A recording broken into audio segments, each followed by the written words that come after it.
já posso tirar o New Gamer da minha lista de todo mundo leu, menos eu.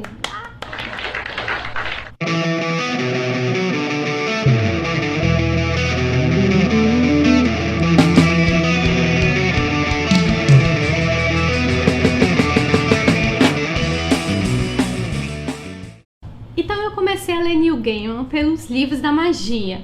Primeiro porque eu não resisti a tantos comentários, a tantas referências a ele, por J.K. Rowling supostamente ter copiado o personagem Harry Potter daqui.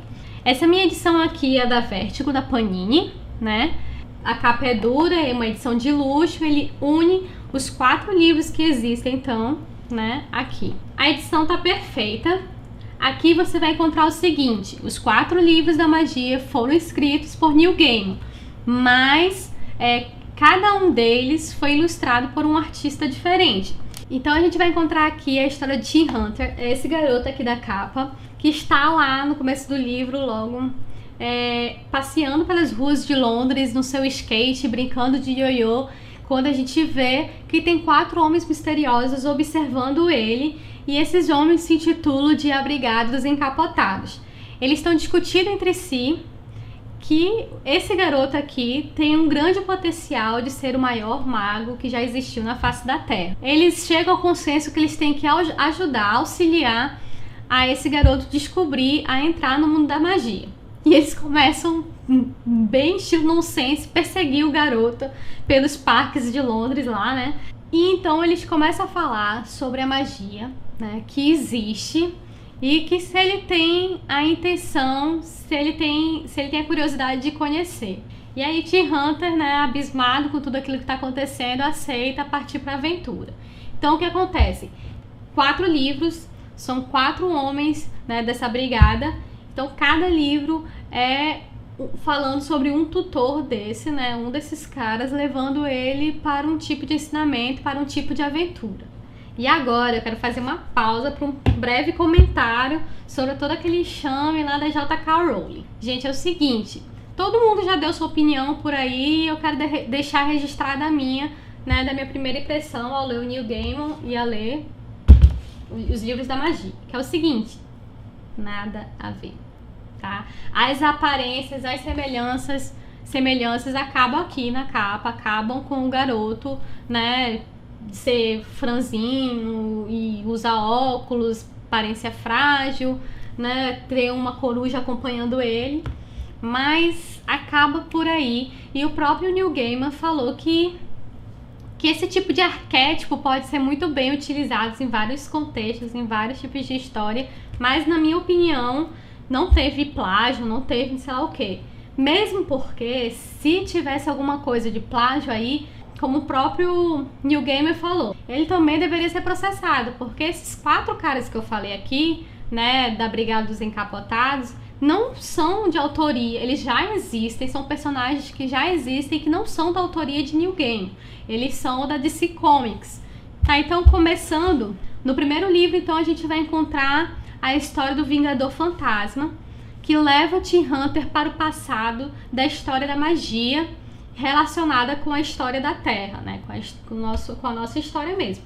Então a gente vai encontrar várias referências legais. Ele fala sobre a queda de Atlântida, ele fala sobre os egípcios, sobre os celtas, aparece Merlin, então tem bastante coisa interessante. Esse Vingador Fantasma, ele tem um quê espiritual, ele sempre tenta deixar uma moral, ele fala muito sobre o livre-arbítrio, o que é bem interessante, porque no final ele faz uma manipulação que a gente questiona sobre o quanto que ele fala sobre o livre-arbítrio e até onde ele deixa esse livre-arbítrio para o Tim Hunter. Segundo livro, então, o tutor é o queridíssimo John Constantine, que é aquele anti-herói que todo mundo ama, né? Que é um anti-herói carismático e sedutor. O John Constantine vai apresentar para ele, então, no segundo livro, as grandes figuras, as figuras importantes para o mundo da magia, tanto na Terra quanto, né, no mundo mágico. Então ele vai apresentar personagens como a Zatanna, que é filha de um grande mago, que é o Zatara. Terceiro livro, então, é uma aventura com um tutor chamado Doutor Oculto e seu alter ego feminino chamado Rose, né? Então, Dr. Oculto e Rose, que são a mesma pessoa, levam o T-Hunter para o mundo das fadas. Ele vai apresentar para o T-Hunter os mais diversos mundos que existem fora dessa dimensão da Terra. Então, ele vai conhecer seres fantásticos lá, né, incríveis, e vai ver um pouquinho do inferno lá. É aqui nesse terceiro livro que aparece o Sandman, né? Ele aparece muito brevemente, mas aparece. É uma introdução ao universo de Sandman, que só me deixou mais curiosa ainda para ler essa história. E isso foi bem legal. O Sandman já é um personagem do próprio New Game. Quarto e último livro, então, fala a história, a aventura que é vivida com o último tutor, então, que é o Mr. Yo. Eu acho que é assim que pronuncia, gente. Eu não conheço esses quadrinhos, eu não li nenhum deles, né? Você que é fã de quadrinhos, me corrija se eu estiver errado. Mas o Mr. Yo, ele é um tanto sinistro, assim, ele é um tanto estranho. Você percebe logo que ele é um tanto desequilibrado, até fanático, né? Mas ele leva o T-Hunter para o futuro. Na verdade, ele leva para as possibilidades de futuro. Isso é bem legal também, é uma outra coisa que pessoalmente eu acredito, que existem diversos caminhos a serem seguidos, então vai depender do que você vai escolher, né, que rumo você vai tomar. Então ele mostra algumas possibilidades de futuro e loucamente, assim, numa coisa um tanto perigosa, ele resolve levar o T-Hunter até o fim dos tempos, até onde não exista mais nada. E lá ele se encontra com mais dois personagens interessantes de New Game, que é a Morte e o Destino. E aí acaba no quarto livro, ele retorna para a Terra, então, e é questionado então para ele. E aí, T-Hunter, você vai ou não vai seguir para o mundo da magia com a gente? Você acredita ou não finalmente na magia? E aí fica essa questão, né? Meu parecer geral é o seguinte, eu já falei aqui, eu gosto muito de fantasia, né? É um dos meus gêneros preferidos. Eu gostei bastante, né? Obviamente, então, dessas historinhas aqui. Eu dei 4 estrelinhas pra ele no meu Scooby, mas principalmente porque eu fiquei na sensação de que se eu tivesse conhecido já, se eu conhecesse esses personagens que ele inclui aqui, né? Antes, eu entenderia melhor algumas passagens. Outra coisa que é interessante citar é que aqui atrás, você vê um detalhezinho aqui dizendo que é desaconselhável para menores de 18 anos. Quando eu vi isso, eu me questionei, gente, qual será o motivo, né, para ser desaconselhável para menores de 18 anos? Primeiro porque o personagem principal, ele tem 12, 13 anos, né?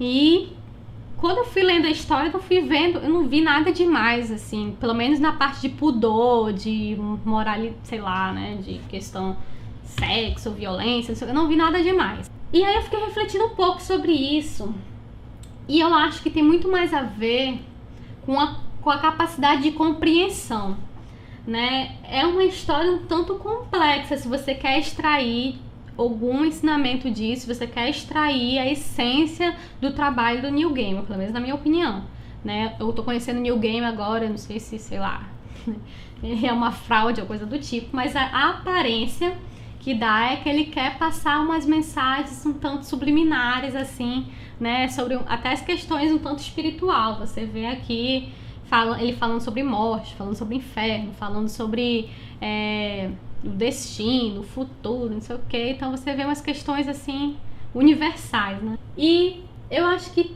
principalmente talvez esse seja o motivo de ser desaconselhável para 18 anos. Talvez é preciso de uma certa maturidade para captar tudo que esse livro possa estar querendo passar. Apesar de ainda assim eu não achar que tem relação, né? Não é uma coisa definitiva você idade e maturidade para ler algumas coisas. Isso aí é questionável, e aí eu vou deixar para você decidir se deve ou não ler, se está preparado ou não para ler, se não tem nada a ver com isso, é só um livro para entreter mesmo, e etc. Fica ao seu julgo. E moral da história, gente, a magia só existe para quem quer. E eu acredito na magia. Foi esse Foi essa a minha opinião sobre os livros da magia. Deixa aí os comentários se você já leu, o que você achou, o que você concluiu, se eu viajei muito. Se gostou do vídeo, então deixe de clicar em gostei, se inscreva no canal, né, compartilhe e a gente fica por aqui até o próximo vídeo.